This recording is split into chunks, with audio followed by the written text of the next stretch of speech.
At my father's funeral, while everyone was quiet, heads bowed, my brother leaned over and whispered something that made my blood run cold. "He left her nothing," he said, loud enough for a few people around us to hear. "She never meant anything to him." I didn't react. I didn't even turn my head. I just stared straight ahead, my hands clenched in my lap.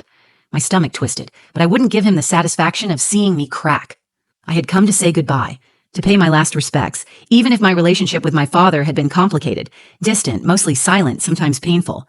But I never expected cruelty from my own brother. Not today. Lance always knew how to twist the knife. He was my father's favorite, the golden son who could do no wrong. He inherited the business, the house, the trust. I inherited nothing but silence. After the service, the lawyer confirmed it. Everything had been left to Lance. Every last dollar. He sat there smug, pretending to mourn, but his eyes sparkled like he had won some prize. I stayed quiet. What was the point in arguing with the dead? But just as the lawyer began packing up his papers, a nurse I'd never seen before stepped forward. She looked nervous but determined, holding a small white envelope. She said, "Are you Amira Thorne?" I nodded. "He asked me to deliver this to you, and only you." And that's when everything changed. I hadn't seen my father in nearly 2 years before the funeral, not since our last conversation ended in silence. No yelling, no final blowout, just the quiet disappointment of two people who had never really understood each other. His name was David Thorne.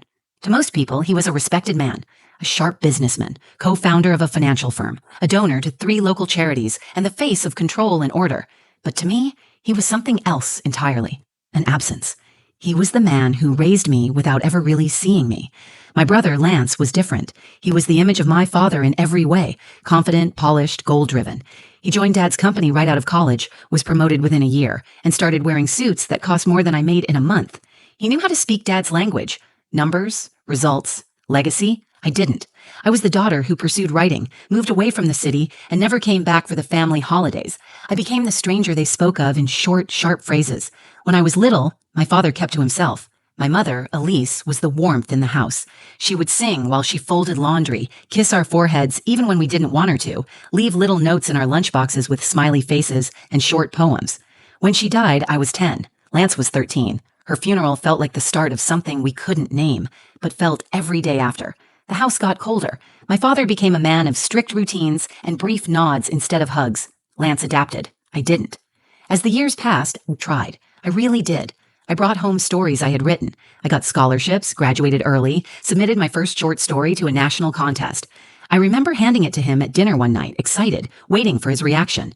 He didn't even open it. He pushed it aside, asked me if I had considered a real job. That night, I stopped trying to prove anything to him. Our final conversation was 2 years ago. I'd called to tell him I was moving to Vermont to take a job teaching creative writing. It wasn't glamorous, but it was mine. I thought maybe this time he'd be proud, but all he said was, "So you're still running from responsibility?" I told him he didn't know who I was. He said, "Maybe I don't want to." And that was it. We never spoke again. So when I stood in the church, surrounded by people in dark suits and stiff expressions, I didn't know how to feel. Grief was there, yes, but it wasn't clean. It was mixed with resentment, guilt, confusion. I had lost something I never really had, and that was a strange kind of ache. Lance stood near the casket like he was hosting the event. He shook hands, gave short, rehearsed smiles, offered polite nods. When I arrived, he looked me over like I was a stranger who had wandered in off the street. "Didn't think you'd come," he said. I did. "That's brave, considering." "Considering what?" I asked. He didn't answer, just walked away like I had already lost some invisible contest I never agreed to play. During the service, I watched people cry. Some spoke about my father's generosity. One man said he mentored him for years and changed his life. Another called him a pillar of the community. I listened, wondering if we had known the same man. The will reading was scheduled right after the service. It was held in a side room at the funeral home. The lawyer, Mr. Carlisle, was professional, old school, with a briefcase that looked older than I was. He greeted us, opened a folder, and began reading. To my brother, everything. To me, nothing. No explanation. No note. No acknowledgement. I expected disappointment, but somehow hearing it out loud still hit harder than I imagined. Like he had taken one last chance to erase me, and this time it would stick. Lance turned to me with that smirk I'd known since childhood, the one that said he had won again and I would never catch up. That's where I sat, number alone, watching him bask in victory. And then a woman I had never seen before, a nurse, stepped forward holding a white envelope in her hand. She said, "Are you Amira Thorne?" I said yes. She looked me straight in the eye. "Your father asked me to give this to you, and only you." The moment the nurse handed me the envelope, the air in the room shifted. Her name tag read Mallory, and her face was lined with kindness and something else, protectiveness, like she was guarding something important. She didn't glance at anyone else, not even Lance, who was standing only a few feet away. Her eyes stayed on me. "Your father was very clear," she said. "This is for you, no one else." Lance stepped forward, irritation breaking through his polite facade. "I'm sorry. Who are you again?" "I'm Nurse Mallory. I cared for your father during the last weeks of his life." Lance forced a polite smile. "Then I assume you're familiar with his will. Everything's been settled." Mallory didn't flinch. "He also left this. He gave it to me directly and said it was only to be opened by his daughter, Amira." Mr. Carlyle, the lawyer, raised an eyebrow. "I wasn't informed of any additional documents." Mallory opened her bag and pulled out a sealed white envelope. It was slightly worn at the corners. My name was written on the front in thick black ink, his handwriting. There was no mistaking it. I took it without saying a word. Lance scoffed. "This is ridiculous. Probably some sentimental nonsense. Doesn't change anything." I turned to him, calm on the outside but fighting to keep my voice steady. "Then why do you look nervous?" He didn't answer. I sat down and stared at the envelope. My fingers trembled, but I held it tightly. I wasn't ready to open it. Not yet. There were too many eyes, too many agendas. For a moment, I just needed to breathe. The room was silent, tense, as if the will had been a performance, and now this envelope had interrupted the script. Lance paced. Mr. Carlyle looked uncomfortable. Even some of our distant relatives shifted in their chairs, unsure what to say. Mallory broke the silence. "Your father wasn't a perfect man," she said, her voice low but unwavering. "But in the last few weeks, he tried to make peace with that. He spoke about you often, Amira. Not about your failures, about your strength, about how he wished he'd seen you sooner." I blinked, unsure how to take that in. It didn't fit with the man I had known, the man who missed recitals, forgot birthdays, stayed late at work to avoid dinner conversations, and yet here she was, a stranger, telling me he had been thinking about me in his final days. Lance couldn't take it anymore. "Whatever's in that letter, it has no legal standing. The estate is already transferred." "I don't care about the estate," I said. "This isn't about money." But that wasn't entirely true. It wasn't about the money itself. It was about what it represented. Recognition. Inclusion. A sign that I mattered to the man who had always kept me at arm's length. Mr. Carlyle cleared his throat. "Technically, anything outside the will can't impact the division of assets. But if there's evidence of a final wish, especially from a medical witness, it could complicate matters." Lance turned on him. "You're a lawyer. You should know better than to entertain this." "I'm also an officer of the court," Carlyle replied coolly, "and if there's video or signed testimony, it's worth reviewing." Mallory reached into her bag again. "He asked me to record something. He couldn't physically sign a new document, but he wanted his words captured. He said, 'They'll believe it if they hear it from me.'" My heart pounded. I looked at the envelope again, still sealed in my hand. My father had never been a sentimental man, but maybe, near the end, he had changed. Maybe he had finally seen me, not as a burden or disappointment, but as his daughter, as someone worth reaching out to. "I want to open it alone," I said. Lance rolled his eyes. "Of course you do." "I'm not doing this for drama," I said. "I need to know what he was trying to say, and I'm not going to let your bitterness ruin that." He didn't respond, just turned away, jaw clenched. As I walked out of the room with the envelope clutched in my hand, I felt something I hadn't felt in years. Not victory, not even hope. Clarity. Whatever was inside, it was meant for me, and no one could take that away. I stepped outside with the envelope pressed tightly in my hand. The funeral home's garden was quiet, tucked behind the building where no one followed. For the first time all day, I could breathe. I sat on a wooden bench near the fountain, my fingers tracing the edge of the envelope. It felt heavier than it should have. The paper was soft, worn at the corners like it had been handled more than once. My name was written in my father's distinct handwriting. Sharp, angled, unchanging. For years I had told myself I didn't need anything from him. Not love, not approval, not answers. But I was wrong. I needed this. Not just the envelope. I needed to know that I wasn't invisible to him. I opened it carefully. Inside was a folded letter, a brass key, and a small photograph. The photo was old. I recognized the moment instantly. I was 6 years old, sitting on my mother's lap, covered in paint.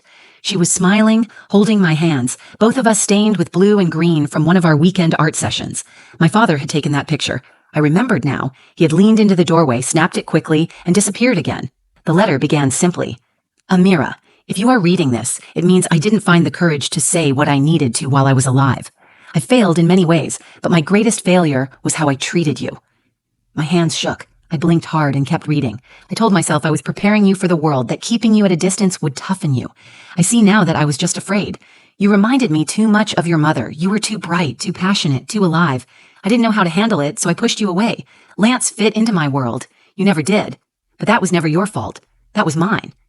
After the cancer diagnosis, I started writing letters, watching old tapes, reading your stories. I kept every single one, even the ones I told you didn't matter. I kept your first published piece in a drawer in my study. I've read it more times than I can count. I just didn't know how to tell you that I was proud. The key is to the cedar chest in my study closet. Inside are your mother's journals, her paintings, and my own attempts at apology. I wanted to change the will to reflect the truth, but I waited too long, and my health declined faster than I expected. Still, I asked Nurse Mallory to help me record my last wishes. I needed you to have this, because the legacy I want to leave isn't money or property. It's truth. You were never a disappointment. You were the part of me I wish I had been brave enough to embrace. I'm sorry. I love you. Dad. I read it twice before I could breathe again.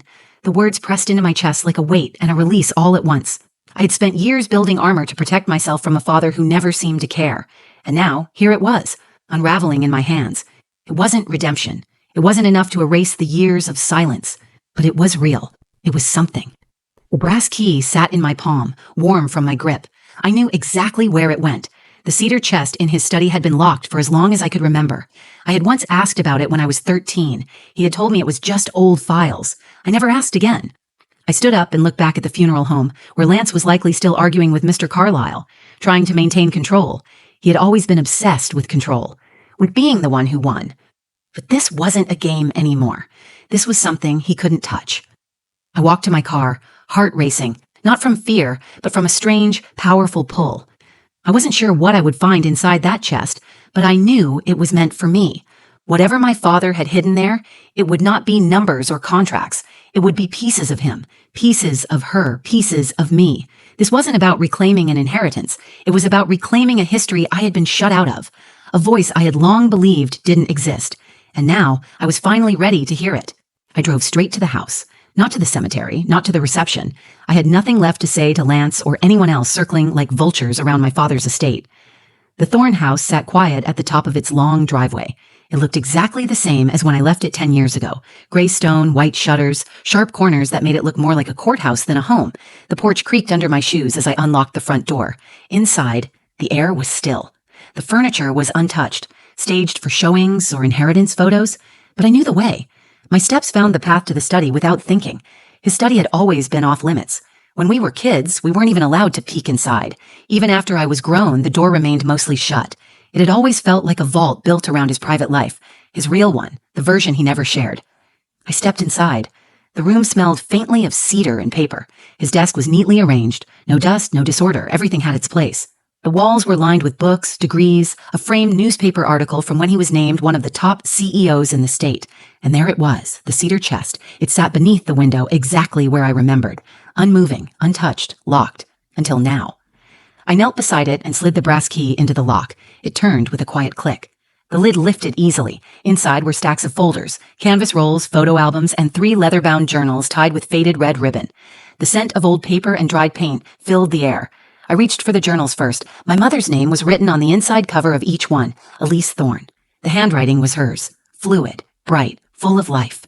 As I flipped through the pages, I saw poems she had written during her final year, drawings of me and Lance, letters she never sent. She wrote about her hopes for us, her fear of dying too young, and her longing for my father to show more warmth. She had left pieces of herself for us, and they had been hidden for more than 20 years. I was still holding her third journal when I noticed the folder beneath it. It was labeled in my father's handwriting, for Amira.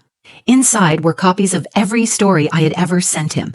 The short story that won second place in my college contest, the poem I had published in an online magazine, even the essay I had submitted for graduate school. He had printed them out, annotated them with notes in the margins, things like strong opening, vivid imagery, and one that simply said, "This one made me cry." I covered my mouth and sat back against the wall. This man, who I had believed never saw me, had read everything. And he hadn't just read it. He understood it. He had known me more than I realized, maybe more than I had allowed him to. I found a flash drive at the bottom of the chest, labeled Final Message. I plugged it into the laptop he had left behind.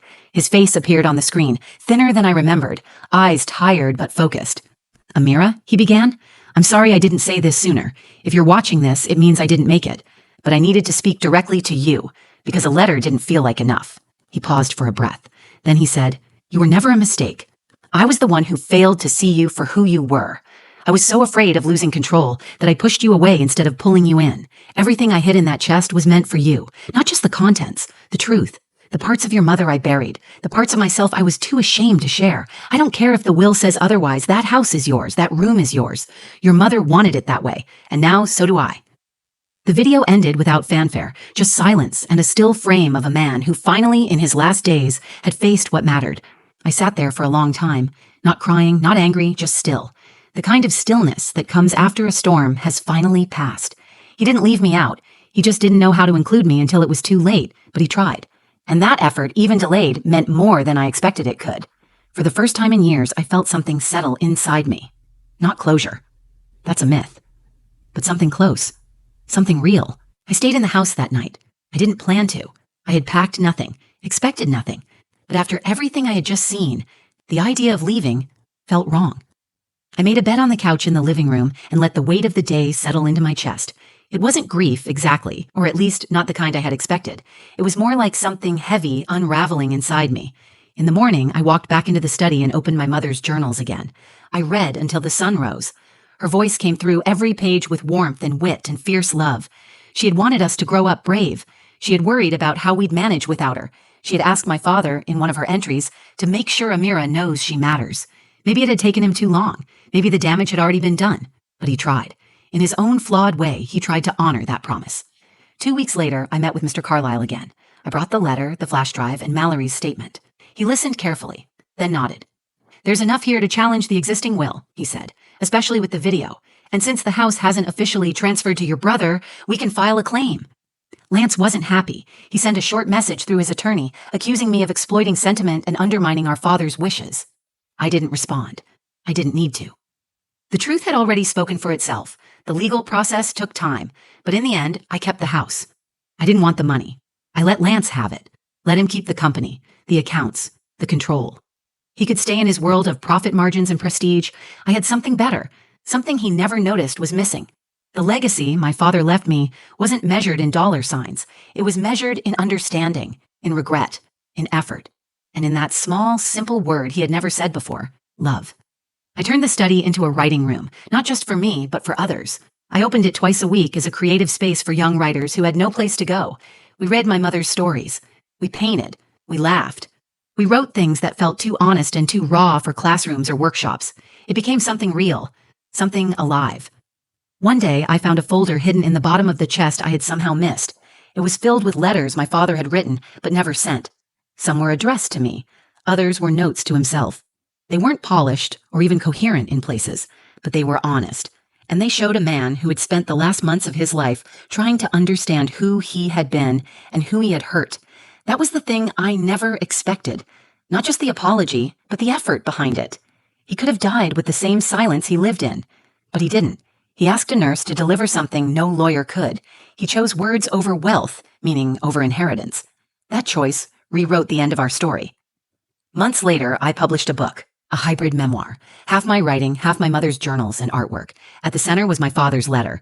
I titled it The Chest Under the Window, A Daughter's Inheritance. It didn't hit bestseller lists, it didn't make headlines, but it found readers. One day at a book event, a teenage girl walked up to me, clutching her copy like it was something fragile. She asked, "Did your dad ever read your stories while you were still writing them?" I paused for a moment before answering. Then I said, "He did. Just not when I needed him to." She nodded like she understood something I hadn't expected her to. That was the truth of it. Some people find their way back too late to change the past, but not too late to leave something meaningful behind. My father didn't raise me with words, but in the end, he left me his. And in choosing to open that envelope, I finally opened the part of my life I thought had been sealed forever. And maybe that's what matters most. Not how a story starts, or even how it falls apart, but how we choose to carry the truth forward once we finally have it in our hands. If this story spoke to you, if it reminded you of someone you've loved or lost, please take a second to like the video, share it with someone who needs to hear it, and leave a comment below. I read everyone, and your stories matter too. And if you want more real stories that stay with you long after they end, subscribe to the channel and turn on notifications so you never miss the next one. Thank you for being here.